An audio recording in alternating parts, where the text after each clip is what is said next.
ಸಖತ್ ಟೇಸ್ಟಿಯಾಗಿ ಹೆಲ್ತಿಯಾಗಿ ಹಾಗೆ ತುಂಬಾನೇ ಕ್ವಿಕ್ ಆಗಿ ಎರಡು ರೆಸಿಪಿಯನ್ನ ನಿಮಗೆ ಬೆಂಡೆಕಾಯಿಯಿಂದ ತೋರಿಸ್ಕೊಡ್ತಾ ಇದ್ದೀನಿ. ಇದನ್ನ ನೀವು ಸೈಡ್ ಡಿಶ್ ಆಗಿ ಸಹ ಮಾಡ್ಕೋಬಹುದು, ಇಲ್ಲ ಊಟದ ಜೊತೆ ನೆಂಚ್ಕೊಳಕ್ಕೂ ಸಹ ಸ್ನ್ಯಾಕ್ಸ್ ರೀತಿಯಾಗಿ ಮಾಡ್ಕೊಂಡು ತಿನ್ಬೋದು. ಇದನ್ನ ಯಾವ ರೀತಿಯಾಗಿ ಮಾಡಬೇಕು ಹೇಳ್ಕೊಡ್ತೀನಿ, ವಿಡಿಯೋನ ಸ್ಕಿಪ್ ಮಾಡಬೇಡಿ. ಮೊದಲಿಗೆ ಬೆಂಡೆಕಾಯಿಯನ್ನ ಈ ರೀತಿಯಾಗಿ ಸಣ್ಣದಾಗಿ ಕಟ್ ಮಾಡಿಕೊಂಡು ಒಂದು 2 ಸ್ಪೂನ್ ಅಷ್ಟು ಎಣ್ಣೆಯನ್ನು ಹಾಕಿ ಫ್ರೈ ಮಾಡ್ಕೊಳ್ಳಿ. ಬೆಂಡೆಕಾಯಿಯ ಸೇವನೆಯಿಂದ ಮಲಬದ್ಧತೆ ನಿವಾರಣೆ ಆಗುತ್ತೆ, ಹಾಗೆ ನಮ್ಮ ಹಿಮೋಗ್ಲೋಬಿನ್ ಮಟ್ಟ ಸಹ ಸುಧಾರಣೆ ಪಡೆಯುತ್ತದೆ. ನಂತರ ಇದಕ್ಕೆ 1 ಸ್ಪೂನ್ ಅಷ್ಟು ಅರಿಶಿಣವನ್ನು ಹಾಕಿ ಫ್ರೈ ಮಾಡ್ಕೋಬೇಕಾಗುತ್ತೆ. ಈ ಅರಿಶಿಣ ಮತ್ತು ಎಣ್ಣೆಯನ್ನು ಹಾಕಿ ಫ್ರೈ ಮಾಡೋದ್ರಿಂದ ಲೋಳೆ ನಿಮಗೆ ಬರುತ್ತಲ್ಲ, ಅದು ಕಡಿಮೆ ಆಗುತ್ತೆ ಮತ್ತೆ ಬೇಗನೂ ಸಹ ಫ್ರೈ ಆಗುತ್ತೆ. ನಂತರ ಇದು ನಮ್ಮ ಸಕ್ಕರೆ ಅಂಶವನ್ನ ಕಡಿಮೆ ಮಾಡೋಕ್ಕೂ ಸಹ ಸಹಾಯ ಮಾಡುತ್ತೆ, ಅಂದರೆ ನಿಯಂತ್ರಣ ಮಾಡುತ್ತೆ. ಈ ಬೆಂಡೆಕಾಯಿಯ ಸೇವನೆಯಿಂದ ಮಕ್ಕಳಿಗೂ ಸಹ ತುಂಬಾನೇ ಒಳ್ಳೆಯದು. ಈಗ ಒಂದು ಕುಕ್ಕರ್ನಲ್ಲಿ ಎಣ್ಣೆಯನ್ನು ಹಾಕಿ ಕಾದ ನಂತರ ಸಾಸಿವೆಯನ್ನು ಹಾಕೋಬೇಕಾಗುತ್ತೆ. ನೀವು ಬೇಕಾದರೆ ಕಡಾಯಿಯಲ್ಲೂ ಸಹ ಮಾಡ್ಕೋಬಹುದು. ನಂತರ ಇದಕ್ಕೆ ಕಡಲೆಬೇಳೆ, ಉದ್ದಿನ ಬೇಳೆಯನ್ನು ಹಾಕೊಳ್ಳಿ. ಇದು ಚೆನ್ನಾಗಿ ಫ್ರೈ ಆಗಬೇಕು, ಕಡಲೆಬೇಳೆ ಉದ್ದಿನ ಬೇಳೆ. ಇನ್ನು ನಮ್ಮ ಚಾನಲ್ ಅನ್ನು ಯಾರು ಸಬ್ಸ್ಕ್ರೈಬ್ ಮಾಡಿಲ್ಲ, ಪ್ಲೀಸ್ ಸಬ್ಸ್ಕ್ರೈಬ್ ಮಾಡಿಕೊಂಡು ವಿಡಿಯೋಗಳನ್ನು ಪೂರ್ತಿಯಾಗಿ ನೋಡಿ ನಮಗೆ ಸಪೋರ್ಟ್ ಮಾಡಿ. ನಂತರ ಇದಕ್ಕೆ 1 ಸ್ಪೂನ್ ಅಷ್ಟು ಜೀರಿಗೆಯನ್ನು ಸಹ ಹಾಕಿದ್ದೆ. ಅದಾದ್ಮೇಲೆ ಇದಕ್ಕೆ ಕರಿಬೇವು ಮತ್ತು 4 ಹಸಿಮೆಣಸಿನಕಾಯಿಯನ್ನು ಹಾಕೊತಾ ಇದ್ದೀನಿ. ಇದನ್ನು ಹಾಕಿ ಫ್ರೈ ಮಾಡಿಕೊಂಡು ನಂತರ ಇದಕ್ಕೆ ಸಣ್ಣದಾಗಿ ಕಟ್ ಮಾಡ್ಕೊಂಡಿರುವಂತಹ ಒಂದು ಮೀಡಿಯಂ ಸೈಜ್ ಈರುಳ್ಳಿಯನ್ನು ಹಾಕೊತಾ ಇದ್ದೀನಿ. ಈ ರೀತಿಯಾಗಿ ಸಣ್ಣದಾಗಿ ಕಟ್ ಮಾಡಿಕೊಂಡು ಹಾಕೋಬೇಕಾಗುತ್ತೆ ಈರುಳ್ಳಿಯನ್ನ. ಈರುಳ್ಳಿ ಚೆನ್ನಾಗಿ ಫ್ರೈ ಆಗಬೇಕು, ಅಲ್ಲಿವರೆಗೂ ನಾವು ಬಾಡಿಸ್ಕೋಬೇಕಾಗುತ್ತೆ. ಇನ್ನು ನಮ್ಮ ಚಾನಲ್ನಲ್ಲಿ ಸುಮಾರು ವೆರೈಟಿ ಆದಂತಹ ವಿಡಿಯೋಗಳನ್ನು ಅಪ್ಲೋಡ್ ಮಾಡಿದ್ದೀನಿ, ಅವುಗಳನ್ನು ನೋಡಿ ಹೇಗಿದೆ ಅಂತ ಕಮೆಂಟ್ ಮೂಲಕ ತಿಳಿಸಿ. ನಂತರ ಸ್ವಲ್ಪ ಉಪ್ಪನ್ನು ಆ್ಯಡ್ ಮಾಡ್ಕೊಳ್ಳಿ.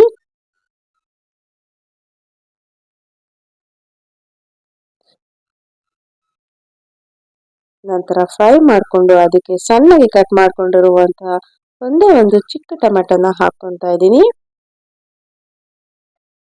ಟೊಮೆಟೊನು ಸಹ ಚೆನ್ನಾಗಿ ಫ್ರೈ ಮಾಡ್ಕೋಬೇಕಾಗುತ್ತೆ. ಈಗ ಬೇಗ ಫ್ರೈ ಆಗಲಿ ಅಂತ ಒಂದು ಅರ್ಧ ಸ್ಪೂನ್ ಅಷ್ಟು ಅರಿಶಿಣವನ್ನು ಹಾಕಿ ಫ್ರೈ ಮಾಡ್ಕೊತಾ ಇದ್ದೀನಿ. ನಾನು ಮೊದಲೇ ಹೇಳಿದಾಗ ಇದು ನಿಮಗೆ ಊಟದ ಜೊತೆ ನೆಂಚ್ಕೊಳಕ್ಕೂ ಸಹ ಪಲ್ಯ ತುಂಬ ಚೆನ್ನಾಗಿರುತ್ತೆ. ಅದಲ್ಲದೆ ಚಪಾತಿಗೂ ಸಹ ಸೂಪರ್ ಕಾಂಬಿನೇಷನ್ ಅಂತಾನೆ ಅನ್ಬಹುದು. ಇದು ಚೆನ್ನಾಗಿ ಫ್ರೈ ಆಗಬೇಕು, ಅಲ್ಲಿವರೆಗೂ ನಾವು ಕುಕ್ ಮಾಡ್ಕೋಬೇಕಾಗುತ್ತೆ. ನಂತರ ಇದಕ್ಕೆ ಸ್ವಲ್ಪ ಕಾಯಿ ತುರಿಯನ್ನು ಹಾಕೊಳ್ಳಿ, ಹಾಗೆ ಸ್ವಲ್ಪ ಸಾಂಬಾರ್ ಪುಡಿಯನ್ನು ಹಾಕೊತಾ ಇದ್ದೀನಿ. ನಾನಿಲ್ಲಿ 1 ಸ್ಪೂನ್ ಅಷ್ಟು ಸಾಂಬಾರ್ ಪುಡಿಯನ್ನು ಹಾಕೊಂಡಿದ್ದೀನಿ, ಹಾಗೆ 1 ಸ್ಪೂನ್ ಅಷ್ಟು ಖಾರದ ಪುಡಿಯನ್ನು ಹಾಕೊಂಡಿದ್ದೀನಿ. ಈಗ ಎಲ್ಲವನ್ನು ಮಿಕ್ಸ್ ಮಾಡ್ಕೊಳ್ಳಿ.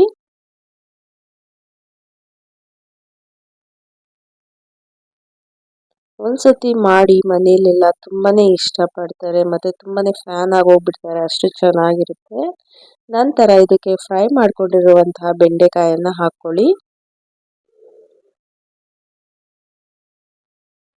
ನೀವು ಬೆಂಡೆಕಾಯಿನ ಆದಷ್ಟು ಈ ರೀತಿಯಾಗಿ ಸಣ್ಣದಾಗಿನೇ ಕಟ್ ಮಾಡ್ಕೋಬೇಕಾಗುತ್ತೆ, ತುಂಬ ದೊಡ್ಡದಾಗಿ ಕಟ್ ಮಾಡಬೇಡಿ. ಬೇಕಾದರೆ ಇನ್ನೂ ಸಣ್ಣದಾಗೂ ಸಹ ಕಟ್ ಮಾಡ್ಕೋಬಹುದು. ಈಗ ಬೆಂಡೆಕಾಯಿಯನ್ನು ಹಾಕಿ ಒಮ್ಮೆ ಫ್ರೈ ಮಾಡ್ಕೊಳ್ಳಿ. ಖಾರ ಉಪ್ಪು ಎಲ್ಲ ಬೆಂಡೆಕಾಯಿಗೂ ಚೆನ್ನಾಗಿ ಅಂಟ್ಕೋಬೇಕು, ಅಲ್ಲಿವರೆಗೂ ನಾವು ಫ್ರೈ ಮಾಡ್ಕೋಬೇಕಾಗುತ್ತೆ. ನಂತರ ಮೇಲೆ ಸ್ವಲ್ಪ ಕೊತ್ತಂಬರಿ ಸೊಪ್ಪನ್ನು ಆ್ಯಡ್ ಮಾಡ್ಕೊಳ್ಳಿ. ನಂತರ ಇದನ್ನು ಸಹ ಒಮ್ಮೆ ಮಿಕ್ಸ್ ಮಾಡಿಕೊಂಡು ಸ್ವಲ್ಪ ನೀರನ್ನು ಆ್ಯಡ್ ಮಾಡ್ಕೊಳ್ಳಿ, ತುಂಬ ನೀರನ್ನು ಹಾಕೋಕೆ ಹೋಗಬೇಡಿ. ಒಮ್ಮೆ ಚೆನ್ನಾಗಿ ಮಿಕ್ಸ್ ಮಾಡಿಕೊಂಡು ಇದನ್ನ ಹಾಗೇನೆ ಸ್ವಲ್ಪ ಹೊತ್ತು ಬೇಯಿಸ್ಕೋಬೇಕಾಗುತ್ತೆ. ನೀವು ಬೇಕಾದರೆ ಮೇಲೆ ಸ್ವಲ್ಪ ಪ್ಲೇಟನ್ನು ಮುಚ್ಚಿನೂ ಸಹ ಬೇಯಿಸ್ಕೋಬೋದು, ಇಲ್ಲ ಲಿಡ್ ಕ್ಲೋಸ್ ಮಾಡಿ ಸ್ವಲ್ಪ ಹೊತ್ತು ಬೇಯಿಸ್ಕೊಳ್ಳಿ. 5 ನಿಮಿಷದ ನಂತರ ತೋರಿಸ್ತಾ ಇದ್ದೀನಿ. ಬೆಂಡೆಕಾಯಿ ಎಲ್ಲ ಚೆನ್ನಾಗಿ ಕುಕ್ ಆಗಿದೆ, ಪಲ್ಯ ಸಹ ರೆಡಿಯಾಗಿದೆ. ಈಗ ನಂತರ ಮತ್ತೊಂದು ವಿಡಿಯೋನ ತೋರಿಸ್ತಾ ಇದ್ದೀನಿ. ಇದು ಸ್ಟಫ್ಡ್ ಬೆಂಡೆಕಾಯಿ ಅಂತ. ಬನ್ನಿ ನೋಡೋಣ ಯಾವ ರೀತಿಯಾಗಿ ಮಾಡೋದು ಅಂತ. ಮೊದಲಿಗೆ ಈ ರೀತಿಯಾಗಿ ಬೆಂಡೆಕಾಯಿನ ಚೆನ್ನಾಗಿ ವಾಶ್ ಮಾಡ್ಕೊಳ್ಳಿ. ನಾನು ತೋರಿಸಿರೋ ರೀತಿಯಲ್ಲಿ ಕಟ್ ಮಾಡ್ಕೊಬೇಕಾಗುತ್ತೆ ಬೆಂಡೆಕಾಯಿಗಳನ್ನ.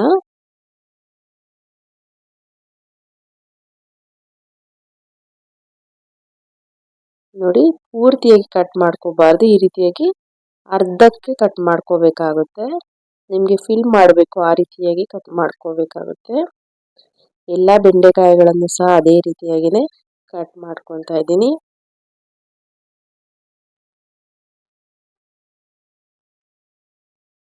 ನೋಡಿ, ಎಲ್ಲ ಬೆಂಡೆಕಾಯಿಗಳನ್ನು ಸಹ ಕಟ್ ಮಾಡಿ ಇಟ್ಕೊಂಡಿದ್ದೀನಿ. ಈಗ ಇದರ ಫಿಲ್ಲಿಗೆ ಮೊದಲಿಗೆ ನಾನು ಕಡಲೆ ಬೀಜದ ಪೌಡರನ್ನು ಹಾಕೊತಾ ಇದ್ದೀನಿ.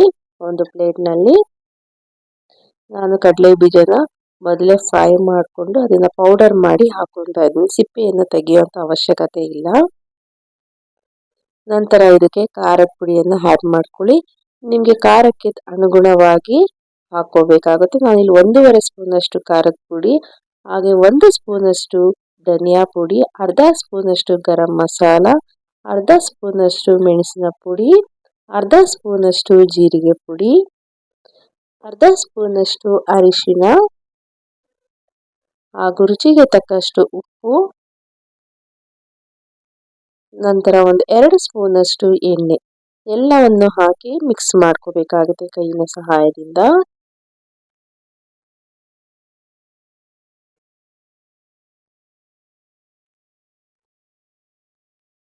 ಮತ್ತೆ ಒಂದು ಅರ್ಧ ಸ್ಪೂನ್ ಎಣ್ಣೆಯನ್ನು ಹಾಕಿ ಮಿಕ್ಸ್ ಮಾಡ್ಕೊತಾ ಇದ್ದೀನಿ.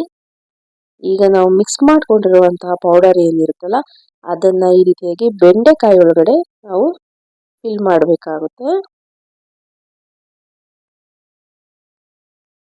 ತುಂಬಾನೇ ಈಸಿಯಾಗಿ ಮಾಡ್ಕೋಬಹುದಾದಂತಹ ರೆಸಿಪಿ ಇದು. ಊಟದ ಜೊತೆ ಸಹ ನೆಂಚ್ಕೊಂಡು ತಿನ್ನೋಕ್ಕೆ ಬಹಳನೇ ರುಚಿಯಾಗಿರುತ್ತೆ. ಏನಾದರೂ ನೆಂಚ್ಕೊಂಡು ತಿನ್ನಬೇಕು ಹೆಲ್ತಿಯಾಗಿ ಅಂತಂದರೆ ಈ ರೀತಿಯಾಗಿ ಮಾಡ್ಕೊಂಡು ತಿನ್ನಿ, ಖಂಡಿತವಾಗ್ಲೂ ಇಷ್ಟ ಆಗುತ್ತೆ ನಿಮಗೆ. ಈ ರೀತಿಯಾಗಿ ನಾನು ಎಲ್ಲ ಬೆಂಡೆಕಾಯಲ್ಲೂ ಸ್ಟಫ್ ಮಾಡ್ಕೊತಾ ಇದ್ದೀನಿ.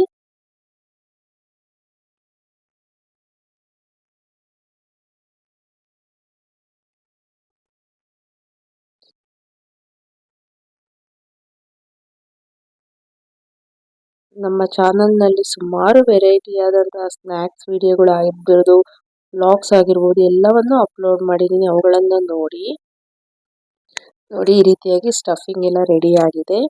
ಈಗ ಒಂದು ಪ್ಯಾನನ್ನು ಬಿಸಿ ಮಾಡೋಕ್ಕಿಟ್ಟು ಸ್ವಲ್ಪ ಎಣ್ಣೆಯನ್ನು ಹಾಕೋಬೇಕಾಗುತ್ತೆ. ಎಣ್ಣೆಯನ್ನು ಹಾಕಿ ನಂತರ ಈಗ ನಾವು ಸ್ಟಫಿಂಗ್ ಮಾಡ್ಕೊಂಡಿರುವಂತಹ ಬೆಂಡೆಕಾಯಿಗಳನ್ನು ಅದರಲ್ಲಿ ಈ ರೀತಿಯಾಗಿ ಒಂದೊಂದನ್ನೇ ಹಾಕ್ಕೊಂಡು ಎಣ್ಣೆಯಲ್ಲೇ ಫ್ರೈ ಮಾಡ್ಕೋಬೇಕಾಗುತ್ತೆ, ತವಾ ಫ್ರೈ.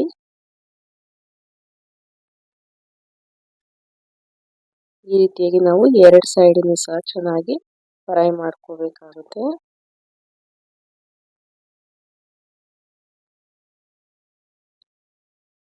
ಮತ್ತು ನಿಮಗೆ ಜಾಸ್ತಿ ಎಣ್ಣೆನೂ ಬೇಕಾಗಲ್ಲ, ಕಡಿಮೆ ಎಣ್ಣೆಯಲ್ಲೇ ನೀವು ಈ ರೀತಿಯಾಗಿ ಮಾಡ್ಕೋಬೋದು. ಸ್ವಲ್ಪ ಮಿಕ್ಕಿರೋಂತಹ ಪೌಡರ್ ಏನಿರುತ್ತಲ್ಲ ಅದನ್ನು ಸಹ ಇದರಲ್ಲಿ ಹಾಕಿ ಮಿಕ್ಸ್ ಮಾಡ್ಕೊಂಡ್ಬಿಟ್ಟು ಚೆನ್ನಾಗಿ ಫ್ರೈ ಮಾಡ್ಕೊಳ್ಳಿ. ನಿಮಗೆ ಇದು ಬೇಗನೂ ಸಹ ಬೆಂದ್ಬಿಡುತ್ತೆ, ತುಂಬ ಹೊತ್ತು ಬೇಯಬೇಕು ಅಂತ ಏನಿಲ್ಲ. ಇದು ನೋಡಿ, ಒಂದು 5ರಿಂದ 10 ನಿಮಿಷ ಚೆನ್ನಾಗಿ ಕುಕ್ ಆದಮೇಲೆ ತೋರಿಸ್ತಾ ಇದ್ದೀನಿ ಯಾವ ರೀತಿಯಾಗಿ ಆಗಿದೆ ಅಂತ. ನೋಡಿದ್ರಲ್ಲ, 2 ಫ್ರೈಗಳು ನಿಮಗೆ ಇಷ್ಟ ಆಗಿದೆ ಅಂತ ಅನ್ಕೊಂತೀನಿ. ಇಷ್ಟ ಆಗಿದ್ರೆ ನೀವು ಸಹ ಟ್ರೈ ಮಾಡಿ, ಹೇಗೆ ಬಂತು ಅಂತ ನಮಗೆ ಕಮೆಂಟ್ ಮೂಲಕ ತಿಳಿಸಿ. ಹೀಗೆ ನಮ್ಮ ಚಾನಲ್ನ ಎಲ್ಲ ವಿಡಿಯೋಗಳನ್ನು ನೋಡಿ ಸಪೋರ್ಟ್ ಮಾಡ್ತಾ ಇರಿ. Thank you so much for your support.